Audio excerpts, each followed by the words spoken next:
ఆచి చికెన్ మసాలా ప్రారంభమైందని రాష్ట్ర ఎన్నికల అధికారి సుదర్శన్ రెడ్డి ప్రకటించారు. ప్రక్రియ పారదర్శకంగా జరిగేందుకు BLOలను సహకరించాలంటున్న రాష్ట్ర ఎన్నికల అధికారి సుదర్శన్ రెడ్డితో మా ప్రతినిధి వేణుగోపాల్ ఫేస్ టు ఫేస్. తెలంగాణలో సర్ ప్రక్రియ ప్రారంభమైంది. ఇక ఈ నెల 25 నుండి ప్రారంభమయ్యేటువంటి ఈ ప్రక్రియ దాదాపు నెల రోజుల పాటు కొనసాగబోతోంది. ఇక మనం ఏదైతే ఈ సర్ ప్రక్రియపై చాలా మందికి కూడా ఎన్నో సందేహాలు అవన్నీ ఉన్నాయి. వాటన్నిటిపైన మనతో మాట్లాడేందుకు రాష్ట్ర ఎన్నికల అధికారి సుదర్శన్ రెడ్డి గారు ఉన్నారు. వారితో మాట్లాడి మరిన్ని అనుమానాలు ఏవైతే ఉన్నాయో వాటిని తెలుసుకుందాం. సార్, ప్రధానంగా సర్ ప్రక్రియ ఎందుకు చేపట్టాల్సి వచ్చింది? దీని వెనుక అంటే ఎన్నికల కమిషన్ ఏ విధంగా ఏ లక్ష్యంతో ముందుకు వెళ్తుంది? SIR అనే ప్రక్రియ మన రాష్ట్రంలో ఇంతకుముందు 2002లో జరిగింది. అంతకుముందు 10 సార్లు SIR ప్రక్రియ జరిగింది. SIR ఒక కార్యక్రమం అనేది ECI election commission of India చేపట్టడంలో ముఖ్య ఉద్దేశం ఏంటంటే ఎలక్టరల్ రోల్ పోయిన కొన్ని సంవత్సరాల నుండి దాంట్లో కొన్ని తప్పులు, చనిపోయిన వారు, మైగ్రేట్ అయిన వాళ్ళు, తర్వాత అటువంటివి తీయకుండా ఉండడం వల్ల ఎలక్టరల్ రోల్ అనేది ఇట్ రిక్వైర్స్ క్లెన్సింగ్ అనేది అవసరం ఉంది. దానికోసం SIR అనే ప్రక్రియ చేపట్టాలని చెప్పి ఆదేశాలు ఇవ్వడం జరిగింది. ఇప్పటికే కొన్ని 12 రాష్ట్రాల్లో పాటు ఇంకా బీహార్ ఎక్కడైతే ఎలక్షన్ అక్కడ కూడా 13 రాష్ట్రాల్లో ఆల్రెడీ కంప్లీట్ అయింది. ఈసారి ఈ 3వ విడతలో దగ్గర 17 రాష్ట్రాల్లో ఈ కార్యక్రమం జరుగుతుంది. అందులో భాగంగా తెలంగాణలో కూడా ఈ SIR కార్యక్రమం ఈ రోజు నుండి మొదలైంది. ఓటర్ని చేర్చడానికి అలాగే తొలగించడానికి ఎలాంటి ప్రక్రియ అవలంబిస్తుంది? ఇప్పుడు ఎలక్షన్ కమిషన్ ఆఫ్ ఇండియా ఆదేశాల ప్రకారము వాళ్ళు ఎన్యూమరేషన్ ఫామ్స్ అనేది ప్రింట్ చేయమని చెప్పారు. ఎన్యూమరేషన్ ఫామ్లో ప్రీఫిల్డ్ ఇన్ఫర్మేషన్ ఉంటుంది. అంటే ఇప్పటి వరకు ఎలక్టర్స్ ఎవరైతే ఉన్నారో 3,30 లక్షల మంది, 28 లక్షల మంది ఓటర్స్ ఉన్నారు మన రాష్ట్రానికి. వీళ్ళందరికీ ఎన్యూమరేషన్ ఫామ్స్ అనేది తీయడం, ప్రింట్ చేసి ఇవ్వడం జరిగింది. వాళ్ళ యొక్క డీటెయిల్స్ పైన భాగంలో వాళ్ళ పేరు, వాళ్ళ అడ్రస్, వాళ్ళ యొక్క ఫోటో అవన్నీ ఉంటాయి. సో ప్రతి ఒక్క ఓటర్కి సంబంధించిన ఎన్యూమరేషన్ ఫామ్ ప్రత్యేకంగా ఉంటుంది. ఈ ఎన్యూమరేషన్ ఫామ్స్ని తీసుకెళ్ళి మన BLOs ఇంటింటికి వెళ్ళి వాళ్ళకి ఇవ్వడం జరుగుతుంది. ఇచ్చిన తర్వాత వాళ్ళకి 2002లో ఇంతకుముందు మనకి స్పెషల్ ఇంటెన్సివ్ రివిజన్ 2002లో జరిగింది కాబట్టి అప్పట్లో వాళ్ళ పేరుంటే ఆ డీటెయిల్స్, లేని పక్షంలో వాళ్ళ యొక్క తల్లిదండ్రుల పేర్లుంటే వాళ్ళ డీటెయిల్స్ ఫిల్ చేయడానికి కాలమ్స్ సపరేట్గా ఇందులో పొందుపరచడం జరిగింది. ఒక సైడ్ మీ 2002 డీటెయిల్స్, ఒకవేళ మీది 2002 డీటెయిల్స్ లేని పక్షంలో ఇక్కడ మీ తల్లిదండ్రులకు సంబంధించిన డీటెయిల్స్ ఫిల్ చేయాలి. ఇది పూర్తయిన తర్వాత మీ యొక్క ప్రస్తుతం ఉన్న డీటెయిల్స్ ఏమన్నా అది ఫిల్ చేసి మీ సంతకం పెట్టి ఇవ్వాల్సి వస్తుంది. మీ ఫోటో ఇక్కడ ఉంటుంది, పాతది, కొత్త ఫోటో ఇక్కడ పెట్టాల్సి వస్తుంది. ఇక్కడ మీ అడ్రస్, అన్ని డీటెయిల్స్ ఉన్నాయి. మీ యొక్క BLO ఎవరు, వాళ్ళ యొక్క ఫోన్ నెంబర్, ఆ డీటెయిల్స్ కూడా ఇందులో ఉన్నాయి. సో ఇది ఎన్యూమరేషన్ ఫామ్ అనేది. ప్రీఫిల్డ్ డీటెయిల్స్ అంటే ఇవి. ఓకే సార్, అంటే దీంతో పాటు ఇంకా ఏమైనా పత్రాలు సమర్పించాల్సి ఉంటుందా ఓటర్లు? దానికి సంబంధించి మీరేమంటారు?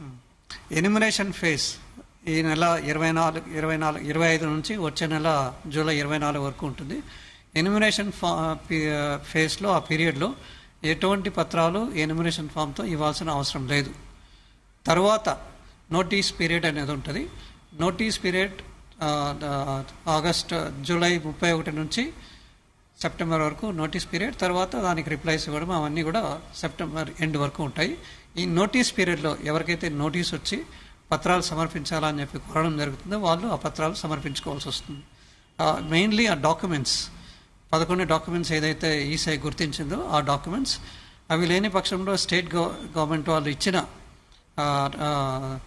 ఏవైతే డాక్యుమెంట్స్ ఇచ్చారో స్టేట్ గవర్నమెంట్ వాళ్ళు వాటిని సమర్పించుకొని కూడా మీరు నోటీస్ పీరియడ్లో మీరు ERO దగ్గర అపియర్ కావచ్చండి.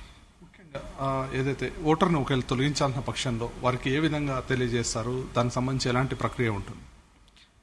ఈ SIR యొక్క ప్రక్రియ మెయిన్గా తొలగించాలనే ఉద్దేశం కాదు.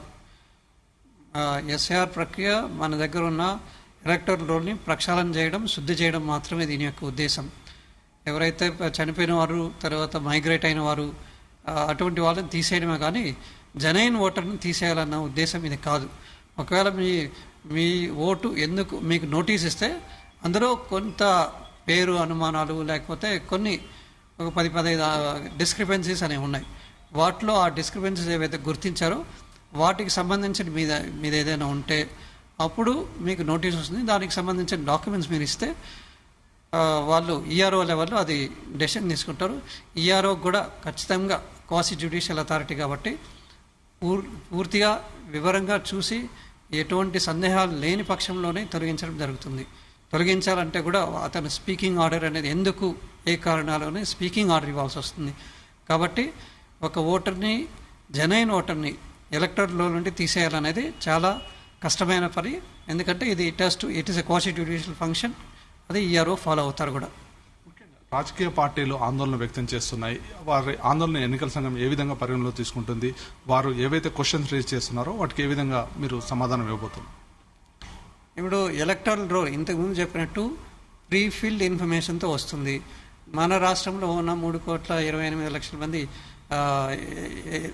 అంతమందికి ఎన్యూమరేషన్ ఫామ్స్ బిఎల్ఓ అతను తీసుకెళ్ళి వాళ్ళ పోలింగ్ స్టేషన్ పరిధిలో పంచడం జరుగుతుంది. ఆ బిఎల్ఓ అనే వ్యక్తి ప్రతి ఒక్క అతనికి ఇచ్చిన 1000 కానీ 800 కానీ ఎన్నైతే ఎన్యూమరేషన్ ఫామ్స్ ఇచ్చారో వాటికన్నిటికీ అతను అకౌంట్ ఫర్ చేయగలగాలి. ఎన్యూమరేషన్ ఫామ్ డిస్ట్రిబ్యూట్ చేసిన తర్వాత ఫిల్డ్ ఎన్యూమరేషన్ ఫామ్ని వెనక్కి తీసుకోవాల్సి వస్తుంది. కాబట్టి అతను అకౌంట్ ఫర్ చేయాలి. మీకు 1000 ఇచ్చాము, 1000కి ఎన్ని డిస్ట్రిబ్యూట్ చేసావు, ఎన్ని తిరిగి తీసుకొచ్చావు, మిగతావి డిస్ట్రిబ్యూట్ చేయలేకపోయావంటే దానికి కారణాలు యాబ్సెంటా, షిఫ్టెడా, డెడ్డా, ఆ కారణాలతో పాటు ఇవ్వాల్సి వస్తుంది. కాబట్టి బిఎల్ఓ అనే వ్యక్తి అకౌంట్ ఫర్ చేయాలి. ఎటువంటి విధంగానూ అతను తొలగించే యొక్క అతనికి అథారిటీ లేదు. తొలగించాలి, చేర్చాలి అనేది అతని పరిధిలో లేదు. Enumeration forms filled enumeration form తీసుకొచ్చి ఈఆర్ఓకి సమర్పించడం ఒకటే అతని యొక్క బాధ్యత. తొలగించేది, తీసేసేది అనేది ఈఆర్ఓ పరిధిలో ఉంటుంది. అది కూడా అతను ఖచ్చితమైన క్వాసి జ్యుడిషియల్ అథారిటీ కింద కోర్టులా కండక్ట్ చేసే అతను డెసిషన్ తీసుకోవాల్సి వస్తుంది. కాబట్టి ఒక ఓటర్ని తీసేయాలంటే అసామాసి పని కాదని చెప్పి తెలియజేస్తున్నాం. ముఖ్యంగా సార్ 2002లో ఓటు ఉందా లేదా, ఇంకా కొన్ని సందర్భాల్లో ఏంటంటే వలసకు వెళ్తారు ఆ టైంలో కొంత పనుల మీద. అలాంటి వారు అంటే వారు ఎలా క్లెయిమ్ చేసుకోవాలి? మరి వారు ఓటుని 2025లో ఉంటుంది కానీ 2002లో ఉందో లేదో తెలియదు. దానికి మీరేమంటారు? 2025లో మీ పేరుంటే 2002లో మీ పేరు లేని పక్షంలో మీ తల్లిదండ్రుల యొక్క డీటెయిల్స్ 2002 వాళ్ళు ఆల్రెడీ ఓటర్స్ కాబట్టి వాళ్ళ డీటెయిల్స్ ఫిల్ చేసి ఇవ్వాల్సి వస్తుంది. దీన్ని ఫిల్ చేయడానికి కూడా మీకు ఆ బిఎల్ఓ అనే వ్యక్తి తోడ్పడతారు. వాళ్ళ డీటెయిల్స్ వెతికి మీకు ఇవ్వడం కూడా జరుగుతుంది. ఇది కాబట్టి ఆ డీటెయిల్స్ రాయొచ్చు. తర్వాత ఇక్కడ మన రాష్ట్రంలో లేని వారు, ఇతర దేశానికి వెళ్ళిన వాళ్ళు, అటువంటి వాళ్ళు ఆన్లైన్ voters.eca.gov.in అనే ఒక వెబ్సైట్ ఉంది, ఈసీఐది. ఆ వెబ్సైట్ ద్వారా వాళ్ళు ఆన్లైన్లో వాళ్ళ డీటెయిల్స్ ఫిల్ చేసి ఇవ్వడానికి ఒక అవకాశం ఉంది. రెండోది వాళ్ళ కుటుంబీకులు మన రాష్ట్రంలోనే వాళ్ళ ఊర్లోనే ఉన్నట్టయితే వాళ్ళ సహాయంతో కూడా అది ఎన్యూమరేషన్ ఫామ్ ఫిల్ చేసి ఇవ్వడానికి అవకాశం ఉందండి. మీరు ప్రజలకు ఏమని సూచిస్తారు ఈ సందర్భంగా? రాష్ట్ర ప్రజలను మేము కోరడం ఏంటంటే మీరు మీ దగ్గరకు వస్తున్న బిఎల్ఓస్కి కోఆపరేట్ చేయండి. మీకు ఎటువంటి సందేహాలున్నా ఆ బిఎల్ఓని అడిగి తెలుసుకోండి. ఇంకా మీ సందేహాలు నివృత్తి కాని పక్షంలో పై అధికారి అయిన సూపర్వైజర్ అతని నెంబర్ కూడా బిఎల్ఓ దగ్గర ఉంటుంది. అతనితో కూడా డౌట్స్ క్లారిఫై చేసుకోవచ్చు. ఇది కూడా కాని పక్షంలో 1950 అనే నెంబర్ ఉంది. ఆ నెంబర్ కూడా ఫోన్ చేసి మీకు కావాల్సిన డౌట్స్ ఏమన్నా ఉంటే కూడా అడిగి తెలుసుకొని నివృత్తి చేసుకొని మీ ఎన్యూమరేషన్ ఫామ్ని ఖచ్చితంగా మీరు ఫిల్ చేసి సంతకం అనేది చాలా కంపల్సరీ. సంతకం పెట్టి ఇవ్వండి. ఎటువంటి తప్పుడు ఇన్ఫర్మేషన్ మీ ఎన్యూమరేషన్ ఫామ్లో ఇవ్వకూడదని చెప్పేసి కూడా మిమ్మల్ని కోరడం జరుగుతుంది. మొత్తానికి ఏదైతే సమగ్రమైనటువంటి ఓటర్ లిస్టు తయారు చేయాలనే ఉద్దేశంతోనే ఈ సర్ ప్రక్రియ అనేది తెలంగాణలో చేపడుతున్నాం. ఇక ఎవరైతే బిఎల్ఓలు వస్తారో వారు ఇచ్చేటువంటి పత్రాలను ఖచ్చితంగా నింపి సంతకం చేసి ఇవ్వాలి. ఎవరికైనా ఎలాంటి సందేహాలు ఉన్నా కానీ ఇటు ఓటర్ హెల్ప్ లైన్ కూడా సంప్రదించి వారి సందేహాలు నివృత్తి చేసుకోవచ్చు అని చెప్పి ఎన్నికల అధికారి సుదర్శన్ రెడ్డి గారు చెప్తున్నారు. కెమెరామెన్ తేజతో వేణు, జీ న్యూస్, హైదరాబాద్.